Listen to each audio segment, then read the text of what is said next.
भैया ये हिटलर शाही जो है ना, हिटलर भी चले गए, मुसोलिनी भी चले गए, तो दीदी भी अब चली जाएंगी।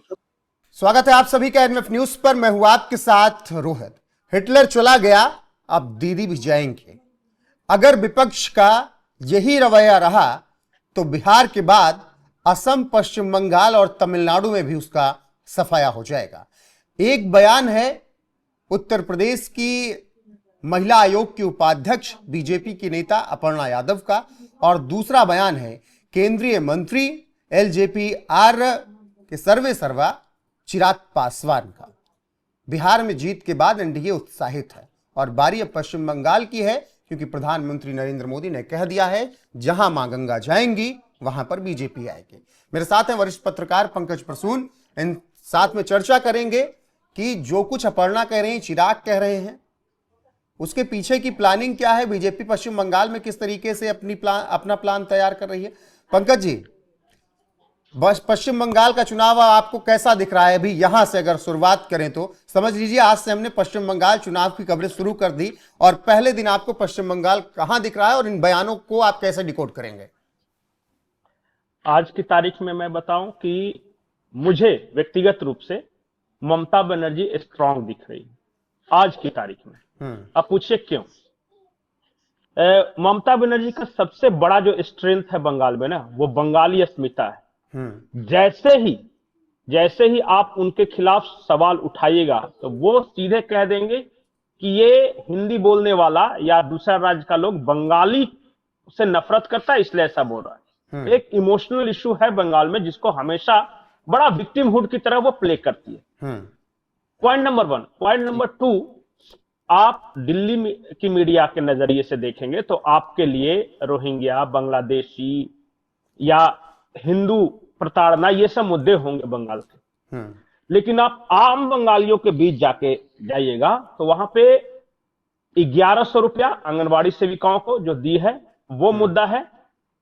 और मैं आपको चैलेंज देकर बताता हूं कि अगले 2 से 3 महीने के अंदर ममता बनर्जी बहुत सारी चीजों की घोषणा करने वाली है, ठीक उसी तरह जिस तरह नीतीश कुमार ने किया। ठीक है। तीसरा जो उनका स्ट्रेंथ है, मुस्लिम प्लस वुमन, M2, याद रखिएगा। M मुस्लिम और दूसरा M है वुमन। जो नीतीश कुमार का स्ट्रेंथ था ना महिलाओं को लेकर, वो महिलाओं के बीच जाके एक महिला मुख्यमंत्री के रूप में पेश करती है और कहती है कि देखो एक महिला जो है उसको कैसे सता रहे हैं ये पुरुष सत्तात्मक समाज जो है, वो इस तरह का वो प्रोजेक्ट करती है खुद को। ये तो उनकी स्ट्रेंथ हो गई। वीकनेस क्या है उनकी? वीकनेस जब आप समझिएगा तो पश्चिम बंगाल में इंडस्ट्रीज लगे ही नहीं है, और लगे हैं तो बहुत नाम मात्र के लगे हैं, और जो हैं भी वो अपना बोरिया बिस्तर समेट के चले जा रहे हैं। दूसरा, वहां लॉ एंड ऑर्डर की इशू और करप्शन, वो जो तोलाबाजी जो है ना, उससे आम लोग परेशान हैं। मैं आपको बता नहीं सकता, कल ही टोटो यूनियन होता है, टोटो यूनियन वहां जो इलेक्ट्रिक रिक्शा बोलते हैं ना आप अपने राज्य में, वो उसका एक यूनियन है। उसके यूनियन ने हड़ताल की घोषणा किया, कहा कि कोई ऐसा चौराहा नहीं, कोई ऐसा जगह नहीं जहां हमसे वसूली नहीं करते। ट्रक वाले कहते हैं कि वहां 2 तरह की पुलिस है, एक है ट्रैफिक पुलिस जो व्हाइट पहने रहती है, और दूसरा एक नीला ड्रेस होमगार्ड का जवान टाइप का बनाया है वो सब। उन लोग तो चील कौवे की तरह झपट पड़ते हैं किसी गाड़ी पे। आपको मैं बता रहा हूं, आप किसी वेस्ट बंगाल नंबर की गाड़ी छोड़कर बंगाल में इंटर कीजिए कभी, कोई ऐसा चौक चौराहा नहीं मिलेगा जहां आपकी चेकिंग नहीं होगी, और हर तरह से कंप्लीट होने के बावजूद भी आपको कुछ दे के ही जाना पड़ेगा। यह बंगाल के लोगों की सबसे बड़ी समस्या है। तीसरा जो बंगाल के लोगों की समस्या है, वो देख रहे हैं कि बाकी राज्य कहां चले गए और हमारा राज्य कहां रह गया। तो ये सब जो इशू है ना, गरीबी, मुफलिसी और इंडस्ट्रीज का न होना, पलायन, वसूली, गुंडागर्दी, तोलेबाजी, ये सब इनकी वीकनेस है। ये तो मैंने स्ट्रेंथ और वीकनेस की चर्चा की। बिल्कुल पंकज जी, और एक बार जान जाइए वहां। लेकिन एक टिप्पणी आपकी मैं यहां पर यह चाहूंगा कि जिस तरीके से वहां पर टीएमसी अकेले लड़ेगी, कांग्रेस को तो घुसने नहीं देगी, इससे पहले भी हमने देखा है, तो क्या ये उसके कांग्रेस कुछ है भी प्लस नहीं। पॉइंट में होगा कांग्रेस के साथ न लड़ना? नहीं, कांग्रेस है ही नहीं, वो तो हमेशा सीपीएम के साथ लड़ ही रही है मिलके। हम्म पिछली बार भी जीरो आया था, कभी एक आध को कोई जीत गया तो जीत गया, हम्म पूरे राज्य में लाके। तो वो कांग्रेस वहां स्पेन फोर्स है, किसी जमाने में कांग्रेस बहुत स्ट्रांग थी, नहीं, अगर सीपीएम बहुत अगर स्ट्रांग थी। कांग्रेस ने कहा कि ममता के साथ लड़ना है तो क्या ममता मानेंगे, नहीं मानेंगे? क्यों मानेगी, जब ममता बनर्जी के पास पूरा। अच्छा बताइए, कांग्रेस के साथ जुड़ के क्या फायदा हो सकता है? घाटा ही वो तो एक तेजस्वी बता सकते हैं और अखिलेश बता सकते हैं बेहतर। नहीं, एक फायदा बताइए ना। बहुत सारे लोग बहुत पॉजिटिव हो तो कहेंगे मुस्लिम वोट बैंक डिवाइड नहीं होगा। हम्म भैया वहां मैं आपको बताऊं एक बात, हम्म कि ओवैसी और काजिमुल्ला ये दोनों गठबंधन करने वाले हैं। कांग्रेस से ज्यादा मुसलमानों का वोट इन दोनों को मिलेगा। मैक्सिमम मुसलमानों का वोट ममता के साथ है, हम्म ये स्थिति है वहां पे। तो चिराग पासवान किस रवैये की बात कर रहे हैं कि अगर विपक्ष ने रवैया नहीं बदला तो असम भी नहीं जीत पाएंगे, न तमिलनाडु न पश्चिम बंगाल? चिराग किस रवैये की बात कर रहे हैं? नहीं, एक है अहंकार। एक शायरी है ना कि तुम्हारे पांव के नीचे जमीन नहीं फिर भी तुम्हें यकीन नहीं। बिल्कुल यही स्टेट ऑफ माइंड के साथ है। देखिए बीजेपी कैसे लड़ती है चुनाव, आप कह रहे आज से तैयारी शुरू, आज से नहीं हुई। हम्म हम जो बंगाल के आसपास के लोग हैं वो जानते हैं हम्म कि गांव गांव स्वयंसेवक घूम रहे हैं। आपको यकीन नहीं होगा कि मोहन भागवत जैसा आदमी 15-20 लोगों के टोली को संबोधित कर रहा है। आप इस बात को यकीन कर सकते हैं? बड़े बड़े नेता गांव के किसी भी झोपड़ी टपरी पे जाके वहां जो दो आदमी मिलता है ना उसी को पकड़ के बतियाने लगते हैं, और साइलेंटली, कहीं कोई मीडिया नहीं। बस सिर्फ आपको मैं स्टिल्स तस्वीरें दिखा सकता हूं वहां पे। और वो ऐसे ऐसे जगह घूम के प्रवास वहां होता है, प्रवास, रात्रि प्रवास भी कर रहे हैं। छोड़ दीजिए शुवेंदु अधिकारी को, छोड़ दीजिए बड़े नेताओं को, बंगाल का जो छोटा कार्यकर्ता है ना। अच्छा आपको याद होगा कि अभी हाल में ही पश्चिम बंगाल के एक सांसद पे हमला हुआ था, आदिवासी सांसद। हमला कहां हुआ था पता है आपको? कब हुआ था? बिना सिक्योरिटी के सिर्फ एक गाड़ी लेके वो इतना इंटरनल गांव में घुस रहे थे और जाके वापस लौटते वक्त इन पे हमला हुआ था। आदिवासी गांव था वो। खगेन तो मुर्मू आप कह रहे कि खगेन मुर्मू जी, हाँ। बिल्कुल मुझे नाम याद है।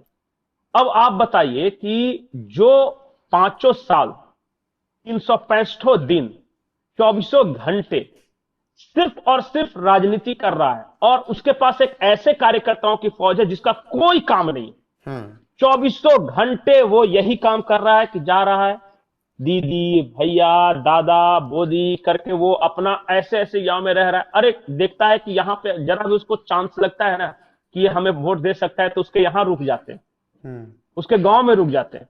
और ये चल रहा है, योजनाओं के बारे में बताना। ये मैं एक गांव में गया, वहां पे जब अभी दंगा हुआ था ना मुर्शिदाबाद में, तो उसमें मैं कवरेज करने गांव में गया। उस गांव में मुझे एक बीजेपी का झंडा दिखाई दिया, एक बांस का एक झोपड़ी टाइप का था वहां लगा हुआ था। तो उत्सुकतावश हम लोग रुक गए। वो आदमी ऐसा था पता है रोहित, कपड़े नहीं थे पूरे, ऊपर नंगा बदन नीचे एक लुंगी, और दिखने में मुझे मुसलमान लगा वो। मैंने नाम वाम पूछा नहीं, तो मैं पूछा कि ये बीजेपी का झंडा? वो मुझे मोदी सरकार की योजनाएं गिना रहा था वो आदमी, कि हमको पैसा मिला, और साथ ही वो ये भी बता रहा था कि बगल के राज्य में ये योजनाएं भी चल रही है लेकिन बंगाल में चलने नहीं दे रहा है, ममता बनर्जी लागू ही नहीं होने दे रही है मोदी की योजनाएं। तो मान ले कि वहां का भी वोटर साइलेंट है, पश्चिम बंगाल में भी? अभी तो नहीं बोल सकते क्योंकि वहां साइलेंट के साथ साथ वायलेंस भी है। वो वायलेंस के डर से ये साइलेंट वोटर कितना वोट देंगे ये नहीं पता, लेकिन इतना मुझे पता है कि एक जमीन प्रिपेयर हो गई है। अब जो आएगा ना, इसके बाद जो समय आएगा, इसमें जो देखिएगा कि वो कैसे काम करते हैं। क्योंकि मुझे जहां तक जानकारी है भूपेंद्र यादव कलकत्ता भेज दिए गए हैं, उसके बाद सारे सुनील बंसल हैं, विप्लव देव हैं वहां। सुनील बंसल और विप्लव देव तो बहुत दिनों से काम कर रहे हैं वहां। आपको मैं सुनील बंसल जी के बारे में बता रहा हूं कि वो मतलब कि नॉनवेज नहीं खाते, लेकिन बंगाल में वहां पे जाके समुद्री सी फूड्स जो होते हैं ना वहां बहुत फेमस है।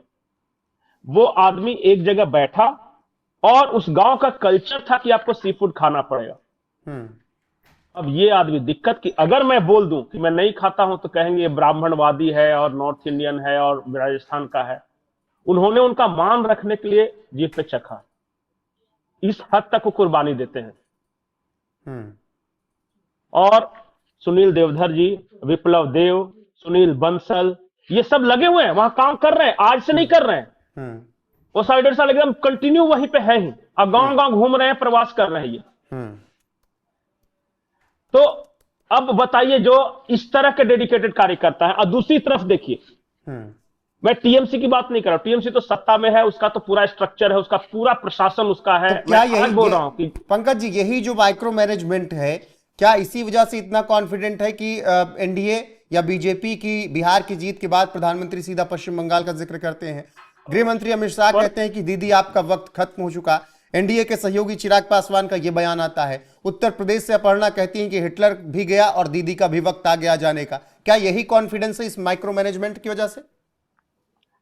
फर्क सिर्फ एक है कि बीजेपी को अगर किसी ने डिसाइड किया कि 20% उसके मन में चल रहा है कि दूंगा, 80% नहीं भी चल रहा है ना, तो बीजेपी उसको कन्वर्ट करके अपने पक्ष में वोट दिलवा लेती है। और कांग्रेस का 80% हमको मन है चुनाव से 3 महीने पहले, लेकिन पूरे चुनाव में कोई हमको नहीं पूछने आता है। ऐसा हाल होता है कि 80% में कांग्रेस हूं, फिर भी अंत में जाकर बीजेपी को देख के आता हूं कि यार छोड़ो। ये फर्क है, कन्वर्ट जो वोट करते हैं ना वो अपनी तरफ, दैट्स अमेजिंग। आपको यकीन नहीं होगा कि बिहार चुनाव में मुसलमानों ने भी बीजेपी को वोट दिया है। अब यकीन नहीं करेंगे आप? बिल्कुल पंकज जी, और उसी का तो नतीजा है 202, उसी का नतीजा है 202। या तो कटे थानों ने दिया है, या तो कटे हैं वोट प्रसाद किशोर और दूसरे दलों की तरफ, या फिर बीजेपी के पास आए, क्योंकि बीजेपी ने कई मुस्लिम सीटों पर चुनाव जीता है। बाकी पश्चिम बंगाल में क्या कुछ होगा ये देखना होगा। आप जिस तरीके से समझा रहे हैं कि वहां किस तरीके कैसे काम कर रही है बीजेपी और उसके नेता, वो बीजेपी की सबसे बड़ी मजबूती है। बाकी पश्चिम बंगाल चुनाव से आपको मैं एक फैक्ट्स बताऊं जी, एक फैक्ट्स बताऊं। सीपीएम के एक बड़े नेता हैं, उन्होंने कहा था, विमान बसु या बोस नाम है उनका, उन्होंने कहा था कि आप कलकत्ता छोड़ दो, बंगाल के किसी इलाके में आपको एक खाकी पैंट वाला स्वयंसेवक नहीं दिखाई देगा जब तक लाल झंडा है बंगाल में। आज हालत यह है कि पूरे बंगाल में 1700 जगह पे नई शाखाएं लग रही, पुरानी जो लग रही थी उसका, और शायद ही कोई गांव, शायद ही ऐसा कोई कस्बा होगा जहां वो खाकी पैंट नहीं दिखता। और विमान बोस के घर के ठीक सामने के पार्क में वो शाखा लगती है और ये अपनी खिड़की से देखते हैं। इतना परिवर्तन से पाया है। बिल्कुल, और ये परिवर्तन बीजेपी कह रही कि हम लाकर रहेंगे 2026 में। बाकी देखना होगा कि क्या बदलाव 2026 में पश्चिम बंगाल देखता है। आपको हर एक अपडेट एनएफ न्यूज पर मिलती रहेगी लगातार। अभी के लिए बस इतना ही, बने रहिए हमारे साथ। नमस्कार। मैं ये कहूंगी कि दीदी को खेला होवे करना बंद कर देना चाहिए, है ना। और उनको जिस तरह से वो यूपी के लोगों के बारे में बार बार कहती रहती हैं, ये लोग पान चबा करके आते हैं, यहाँ पर थूक देते हैं, गुंडागर्दी करते हैं, तो मैं तो बस इतना कहूंगी, क्योंकि मैं यूपी की धरा से हूँ और यूपी के भूमि से ही मेरे इस पूरे शरीर में खून दौड़ रहा है। मुझे बहुत दुखद लगा कि उन्होंने इतना जो है कहा, और मैं समझती हूँ कि जिस तरीके से उन्होंने एक माहौल क्रिएट कर रखा है, जैसा आप लोग खुद भी कह रहे हैं, आप लोग सब वरिष्ठ पत्रकार हैं, खुद कह रहे हैं कि एक डिक्टेटरशिप, एक टिरेनिकल उससे, तो भैया ये हिटलर शाही जो है ना, हिटलर भी चले गए, मुसोलिनी भी चले गए, तो दीदी भी अब चली जाएंगी। ये बात कर करके इन्होंने बिहार में अपने आप को खत्म कर दिया।